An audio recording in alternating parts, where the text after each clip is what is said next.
que é o seguinte: o ministro de Relações Exteriores de Israel, Israel voltou... Aquele, né? Aquele que a gente já conhece. Uhum. Esse cara, eu considero ele um nazista, né? E ele é vingativo, ele persegue, está perseguindo o Lula, ele pagou essas passagens para o governador de São Paulo e para o governador de Goiás, o Ronaldo Caiado. Não foi o governo, foi os empresários. Mentira! O Israel vive uma economia de guerra, os empresários fazem o que o governo manda. Então foi pago pelo governo de Israel, obviamente, só que foi se encontrar com o governo, não foi se encontrar com o empresário. Vai enganar quem? Foi pago pelo governo de Israel para produzir um fato político contra o Lula, contra o governo Lula. Eu nunca vi gente mais capacha, mais baixa como essa direita brasileira ir para outro país, paga pelo governo de Israel, para fazer propaganda para Israel, para falar mal do seu próprio país. Coloca aí a postagem desse nazista aí. Coloca aí, por favor, aqui na tela. Eu vi que você subiu. Aqui, ó, eu boto. Tá aparecendo? Que às vezes não aparece para mim, tá aparecendo na tela. Aí.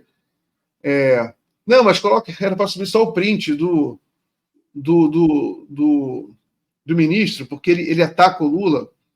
Ele chama o Lula de antissemita. Declara Lula antissemita. Não é mentira, é uma mentira. O Lula não é antissemita, a declaração que ele fez não foi antissemita.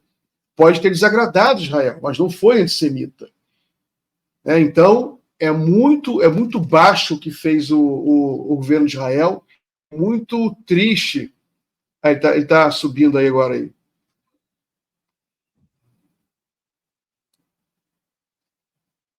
Ó, o que ele fala. Ele pagou, o governador de São Paulo, o governador de Goiânia, foram para Israel, olha só que vira-latas, pagos pelo governo genocida, extrema-direita, um governo banhado em sangue.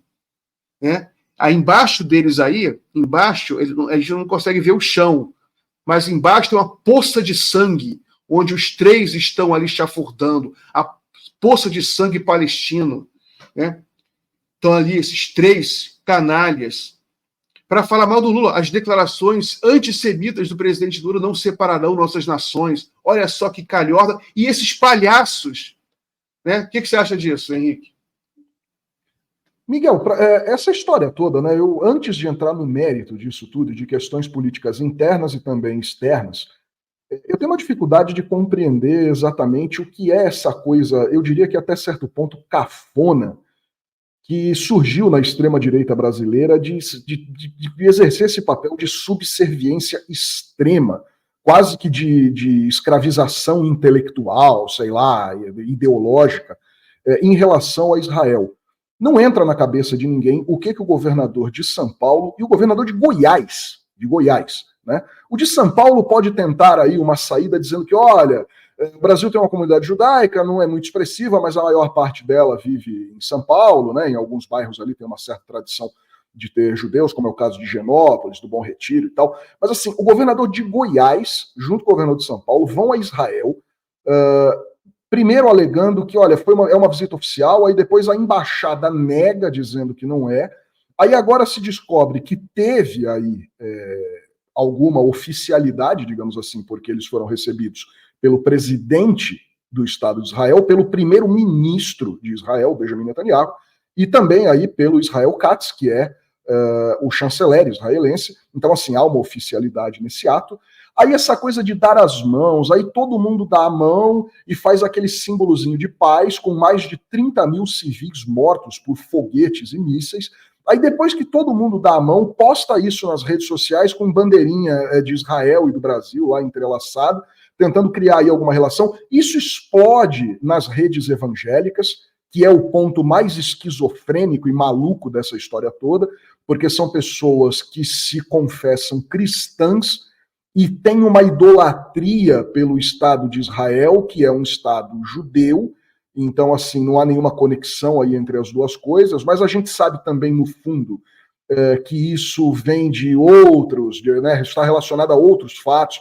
Eu lembro de uma entrevista que eu fiz há um ano, pouco mais, 2 anos atrás, com o professor Michel German, que é do Instituto de Estudos Judaicos da UFRJ, e um grande especialista nesse tema, que é um judeu, e ele falava muito a respeito dessa coisa do Israel imaginário, né, e do judaísmo imaginário.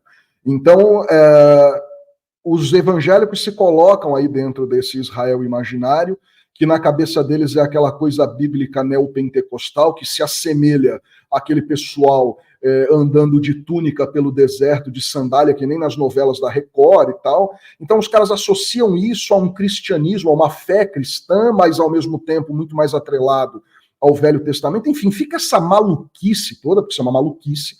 E aí os dois, né, dois governadores de estado, são figuras oficiais do Estado brasileiro, representam governos de unidades federativas, e duas unidades federativas importantes, se prestam a esse papel de ir a Israel, colocar o Brasil numa posição incômoda diplomaticamente para criar picuinha interna, né? Não interessa o quanto você é bolsonarista ou o quanto você é de esquerda, progressista, o fato é que essa viagem, essa foto e essas postagens são para criar um factoide, para provocar o governo federal.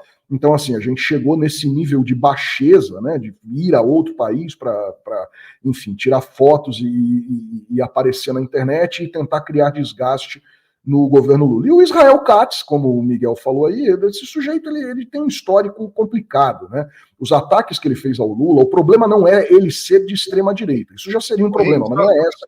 A gente tem que encerrar. Não, sim, estou encerrando. O fato não é ele ser de extrema direita, o fato é que ele fez acusações mentirosas contra o Lula, ele chamou o Lula de antissemita. A gente sabe que assim, a declaração do Lula foi muito forte e desagradou Israel naturalmente, Israel ficou possessa com a declaração, mas não tem nenhuma relação antissemita, nada, ele não fez nenhuma crítica ali aos judeus, nem coisa que o valha. Mas enfim, não dá para esperar outra coisa desse pessoal, Miguel.